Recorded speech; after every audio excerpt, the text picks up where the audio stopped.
What truly brings happiness? I'm not talking about a fleeting rush of dopamine or a monetary joy. I'm talking about a happiness that endures, one that remains regardless of life's challenges. I've discovered that there are three pillars in life that can lead to such happiness, and you're going to want to watch this whole video till the end to really find out how you could really apply this to your life and have everlasting joy. There's money, mentality, and fitness. And when you have mastered these three components, you have formed a rope of strength that can support you through whatever life throws at you.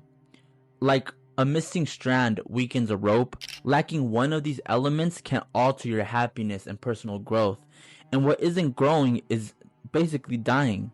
And no one just wants to merely exist. We want to thrive and live as happily as possible.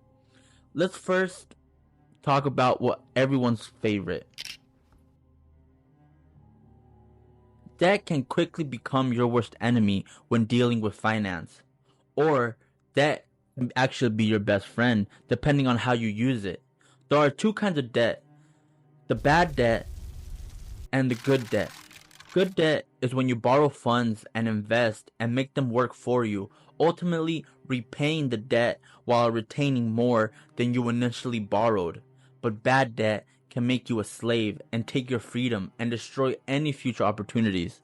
This is why you should prioritize gaining financial knowledge and acquiring real life skills that aim for your financial freedom. When you command your finances, you gain control of your life. You're able to really steer the direction of wherever you want to take your life. One of those major issues we all face is that from a young age, we are often taught a narrow view of money. It's presented primarily as a means for spending, and this limited perspective can lead to our financial struggles later in life. Now, there are three pillars of happiness that we've discussed: money, mentality, and fitness. We find that money has its own trinity as well: spend, save, and invest. Unfortunately, many people lack understanding in one or more of these areas, setting themselves up for failure. Many are taught to embrace debt because it's so easy to acquire. Being in debt essentially means selling your future time to pay for a present desire.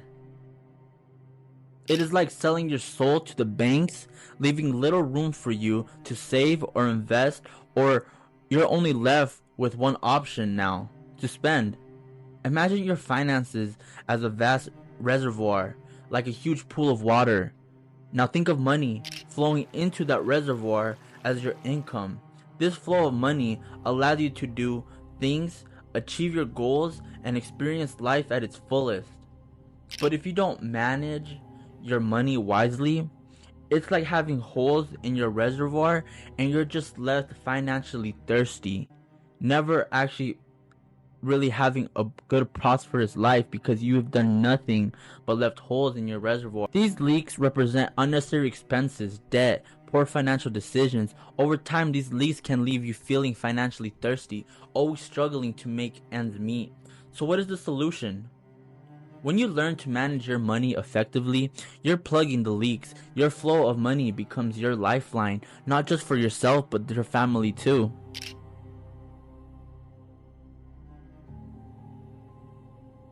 Andrew Tate once said, "If you are depressed, go to the gym tomorrow morning, and I guarantee you, no matter how depressed you are, get a six-pack first, and by the time you get a six-pack, you won't be depressed anymore." I know this might sound harsh or straightforward, but it holds a profound truth. Many people find themselves feeling down because they lack a sense of accomplishment. Have you ever considered that the root of your sadness might be of lack of achievement? I mean, I'd be pretty depressed too if I had nothing to really fall back on, if really I have never worked towards anything or compounded any momentum to really have a real happiness in my life. In the 21st century, life has become incredibly convenient. We have homes, food, comfort at our fingertips. Unlike our ancestors who had to hunt for food and build their homes, we don't need to exert ourselves physically. The ease of life has undoubtedly led to a generation of complacent people, in some cases depression. Fitness, however, teaches our mind to have the art of delayed gratification. Now we're in a time where we just get everything so fast that we don't know how to wait for certain results. It requires dedication, consistent hard work, and patience. How many individuals are willing to put up a relentless effort without seeing immediate results? Not many. But know who does? Winners. Challenge yourself to step out of your comfort zone. Push yourself to go the extra mile. If you remain in your safe space, in your bubble, where you feel safe, where you feel comfortable, when you're comfortable, you'll never experience real growth. Why settle for weakness and depression when you have a chance to be strong and accomplished? While many people flaunt material possessions like cars, houses, fame, remember that these can all be taken away. But one thing no one can ever take away from you is your progress and fitness. Those hours spent cultivating your body into a pinnacle of strength are yours to keep. Having such leverage in your life as an individual. If you're physically sharp, your mind is sharpens as a byproduct. This in turn makes your work life easier. When you walk into a room, people notice your presence and respect your hard work you put in your fitness. So don't neglect this vital aspect of your life. Your fitness demands respect, grants you a leverage, and ensures your well-being. When you want to achieve something, it takes time, it takes planting seeds, it takes planning. And really, fitness is one of these things where it really cultivates your mind to really get this understanding of delayed gratification. And I believe that's one of the most important things that we should learn.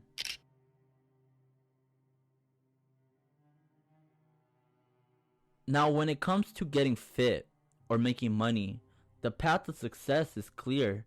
There's a proven blueprint already. Stop going to McDonald's. Everyone knows that. Stop overspending on your credit card. But growing your mind stronger is not so simple. There is not one way that builds everyone's mental muscle. It's a different muscle to flex. Our minds are shaped by our own nature and our past. So while general tips can help point the way, what works for you in a special way, just like one's diet helps some bodies more than others, what feeds one mind may leave an others still hungry. So, on the road to self-growth, there are no one journey fits all shortcuts. It's a path you pave, it's one you gain, one you make. The way you think and go after goals can really be different from another. So even if you share the same finish line, the path your mind takes to get there may not look the same as others. People generally fall into one or two categories: a generalist or a specialist.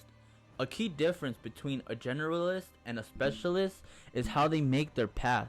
A generalist tends to create their own road, often unexpected ones. Their willingness to learn broadly and make unusual connections let them forge innovative trails not seen before.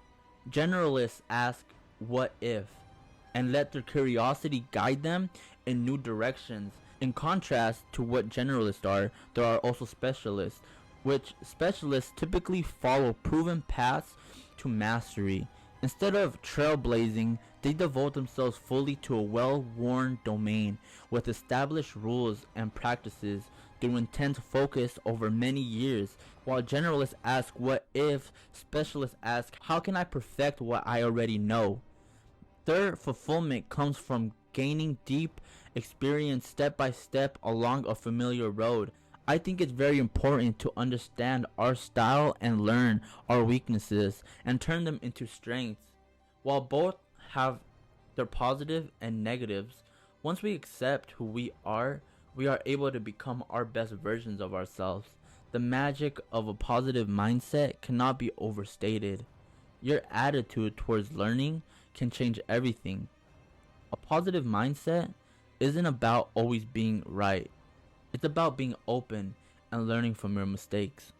Now, while really gaining an understanding of how our mind works and exactly how our mind functions and what is the strategic plan our mind is accustomed to when achieving such goals, we also have to figure out a game plan on how we're gonna able to take mental breaks. You should always focus on not just learning but also learning ways on how to really relax the brain and the mind to turn things off, having those special moments that we could able to give ourselves to really have space and break, because when you're in constant pressure is what makes one stronger. But if you don't have a way to release that pressure, you're gonna break. Really find those minutes in the day for you could meditate, or find whatever practices you find yourself to be relieving. For me, I tend to pray, have some minutes of prayer that really helps me. So that's something that we also have to learn as well when it comes to our mind state. And now that we covered the 3 keys of happiness: money, fitness, and mindset, there aren't just nice to haves. They're not non-negotiables. The core muscles of life is not just about surviving, but thriving. First up, money is not the end game, but it's the fuel to your tank. It's about making it, managing it, and multiplying it. And not just about earning that cash. It's about making it work for you. Spend wisely, save consistently, and invest. Money isn't just about buying stuff, it's about buying freedom of choice and opportunities. Then there's fitness. I'm not talking about looking good, though that is a bonus. It's about feeling strong inside and out. It's grinding in the gym, pushing past your limits, and sculpting not just your body but your willpower. Fitness is a mind game. It's about showing up day in and day out and proving to yourself that you are capable of it. And speaking of mindset, that's the real game changer. It's the lens through which you view the world, your secret weapon. With the right mindset, challenges become stepping stones, not just tumbling blocks. It's about having the grit to keep going when things get tough, the flexibility to adapt and learn, and the confidence to your own decision making. Put these 3 together: money, fitness, and mindset, and you got a formula of success that's unstoppable. Each feeds into one another, creating a cycle of growth, strength, and yes, most importantly, happiness. It's not about getting to some finish line. It's about how you run the race, how you build yourself up every step of the way. Remember, it's your game, your rules. Now go out there and get the job done.